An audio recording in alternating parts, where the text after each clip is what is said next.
All right, SML, it's that time of the week again. Time for the Bushwhacker breakdown. We had some good teams we called out last week. They've done some stuff, and I got Dan here. He's gonna lead us into this week. Dan, you ready? Yeah, man. But I don't know if you recognize this, Bomb. This is our third episode. 2 weeks we've been doing it, and you can already feel around the SML the competition, the talent level. It is rising, Bomber. We are inspiring the community of SML to be better, to play better, to do better. You can just see it. Even in my last three games, you got Jay Smooth, you've got Meats, you've got Colt, guys that we've called out already on this show have stepped up to the plate and they want to smack down one of the Bushwhackers. And hey, to their credit, they did a good job. They smacked me down. And so we're inspiring people. So if you are called out on the show, I know it stings, I know it hurts, but man, it's because we love you. And you know what? Just like your parents would tell you whenever they'd give you old little belt spanking back in the day, this hurts us more than it hurts you. Well, not really. I think we actually like this. But we're going to jump right into this. Before we do that, though, Bomber already mentioned we got some teams last week that we called out, put on blast. We had J Smooth and we had NYT. Both of those teams went ahead and stepped up to the plate, and they won the games that we called them out on. And so what, J Smooth, NYT, you get the certified Bushwhacker breakdown heroes of the week. You guys are heroes, not like the group last week who were zeros. You guys are heroes of the week, certified Bushwhacker breakdown. Congratulations. Good job, guys. But we're going right off the bat. We're going to rosters, and we're late in the season. And so it's going to be pretty hard for us to kind of look at, roster moves that can help you for this year. We're kind of beyond that, really. What you got is what you got. So we're going to be looking at a few teams and kind of figuring out what you're doing, but also kind of give you some suggestions, try to help you out a little bit. And the team I'm going to, we're going kind of up north. We're going to the Minnesota Vikings and D-Muse. D-Muse, you got a very, very interesting offseason coming up. Just looking at your team, you got some big, big questions. And I'm just going to throw them out there. I'm going to throw out your question marks. I'm not telling you yet exactly what you should do. I just want you to know they're question marks. First of all, we got to go at quarterback. Kalen Mond, good young guy. He's got some nice features. He's fast. Throw power's getting up there. Great short accuracy. But that deep and that middle accuracy is kind of stuck in the middle of the 70s. He's going to be 24 years old. What are you going to do? Are you going to ride him out? Are you going to stick with him? Or are you going to make the move? You're going to pull the plug. That's a tough call. He's kind of stuck in between there. So that's your first question. Offensive line looks pretty decent. Running back looks pretty decent. Wide receiver, another big question for you. Adam Thielen. He's going to be 33 years old. What are you going to do with him? What are you going to do? Are you going to keep him? Are you going to roll with him? Is he going to drop more speed? Other question that comes with that is looks like you got obviously the stud and Justin Jefferson. You got T. Higgins maybe as a nice solid two. Who's your slot receiver? Don't see a really good slot receiver on your team. Not sure what you do with Thielen. Got a question there. D-line looks pretty solid. Linebacker, that's probably going to be the following offseason. I think you'll be all right there. But the secondary, what are we doing in the secondary? Your number one cornerback is going to be 32 years old. You got some guys behind them, not too bad, but I don't see any true studs back there. I don't see any guys that are going to rise up to that CB1, CB2. You got to get a cornerback. Where are you going to do that? Going to go to the draft? Going to go free agency? Then look on the back end. Amos, your free safety should be good for one more year. But Harrison Smith, man, 34 years old. He might retire. If he doesn't retire, he's definitely at best sub linebacker. Who's going to be your strong safety? You need a strong safety. So for my accounts, I'm looking at 4 big decisions: quarterback, wide receiver, cornerback, and strong safety. Might be able to get 1 or 2 in the draft. I don't think you can get all 4. You might be able to get 1 or 2. You're going to have to make a trade. Going to have to make some big decisions. You got a good team, but you got more talent. You're a better user than what your record is. So something's got to change, D-Muse. And I'm looking at you this offseason, big offseason. I'll put you on notice. Let's do something in Minnesota. All right, so let's talk about another team that has some roster issues, maybe some questionable moves. And Spooky, I'm looking right at you. Let's start with you giving up your first round pick in the upcoming draft. You got Paulie's 25th last season. What'd you do with that 25th pick? You took a 74 overall normal offensive guard. Paulie's getting a top 10 pick. If you couldn't see why this was a bad move when you made it, look at it now. You got a 74 overall left guard for your first round pick this year, a top 10, and he's probably going to somehow turn that into a quarterback. So hopefully now you can see it. You won't make that mistake again. But let's talk about quarterback, since I just mentioned that. You gave up on Burrow after about 3/4 of the season. I think he played 11 games total. You used your top pick on a quarterback because obviously Burrow wasn't good enough. But let's see, how did that work out for you? Last year, Burrow in 11 games, he was 62% passing, had 2,905 yards, averaged 10.6 yards per attempt, and most importantly, 23 touchdowns to 30 interceptions. That's in 11 games played, 85.1 quarterback rating. But you decided that wasn't good enough. So you had to bring in this rookie Chamberlain. I think he might be a superstar. I don't know. You used like a number 3 or 2 pick on him. So what is Chamberlain doing through 14 games? 61% passing, only 2,815 yards, 8.7 average per attempt, 22 touchdowns, and 36. No, wait. I just saw 37 interceptions on the stream against Matt.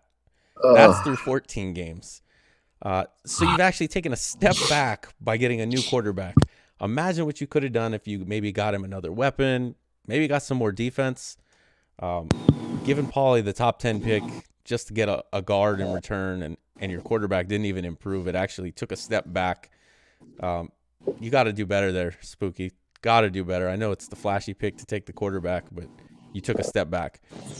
And then, as if those moves weren't bad enough, let's go to the last but not least, and definitely one that it probably snuck under the radar as a bad pick or a bad move because nobody really sees what happened.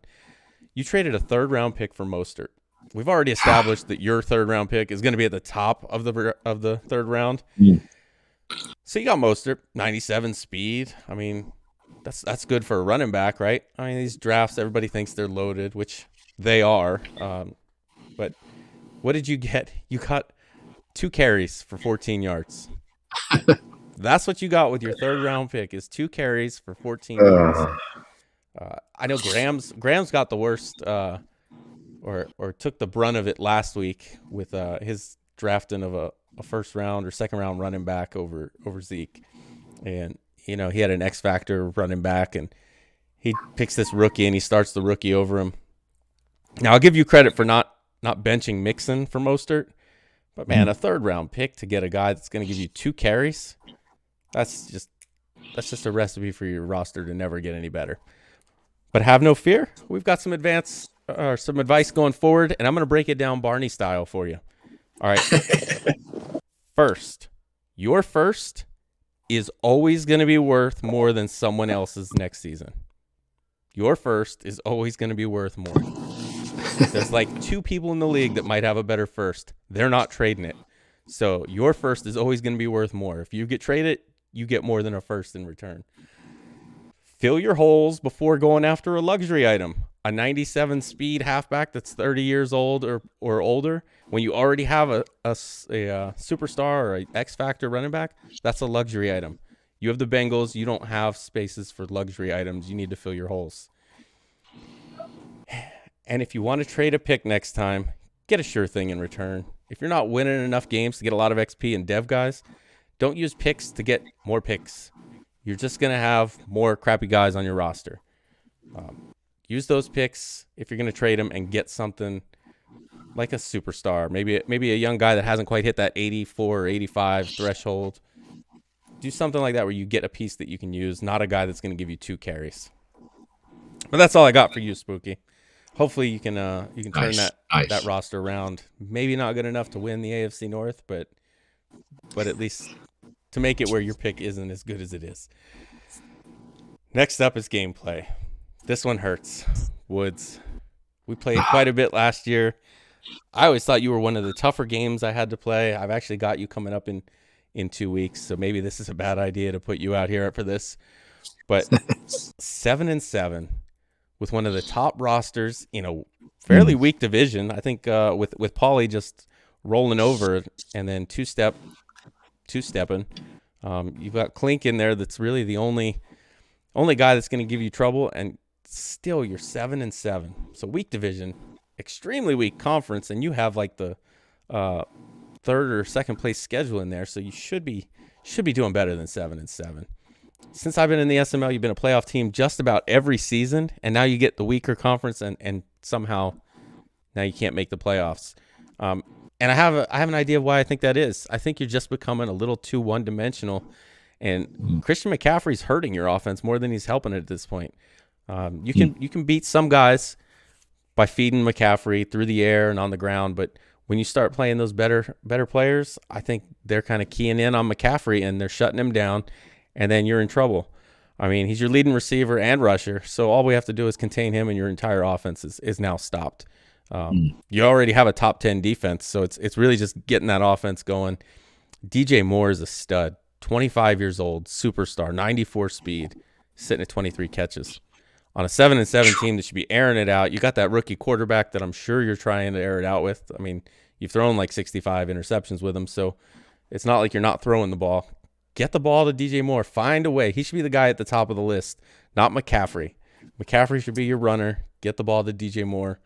Like I said, you've got a top 10 defense, but the offense is just too McCaffrey heavy, and teams are catching on, so you need to spread it out, open things up for McCaffrey, and let him be that weapon he is. Because right now he's only averaging 5.5 yards a carry and 2 rushing touchdowns. Doing a lot of work and not much payoff in the end. So Woods, turn it around, guy. Just not week 18.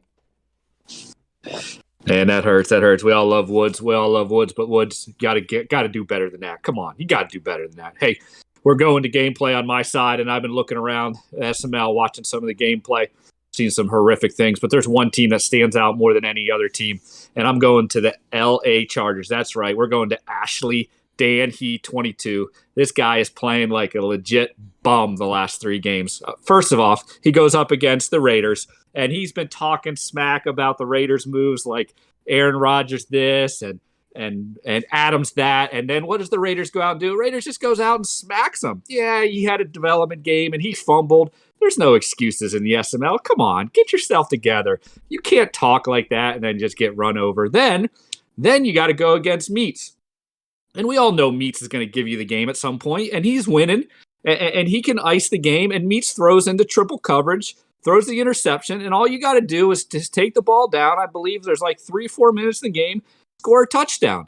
You get the ball all the way down to, I think, about the 11-yard line, 4th down.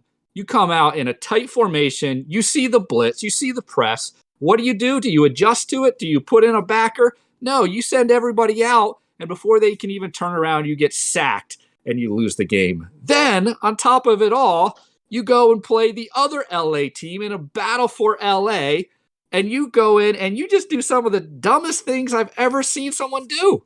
You go ahead and you, first of all, are down 14-7 at the end of the first half, no timeouts left, 16, maybe 13 seconds left, and you throw the stupidest pass that's inbounds, gets tackled, clock runs out, you don't get the score.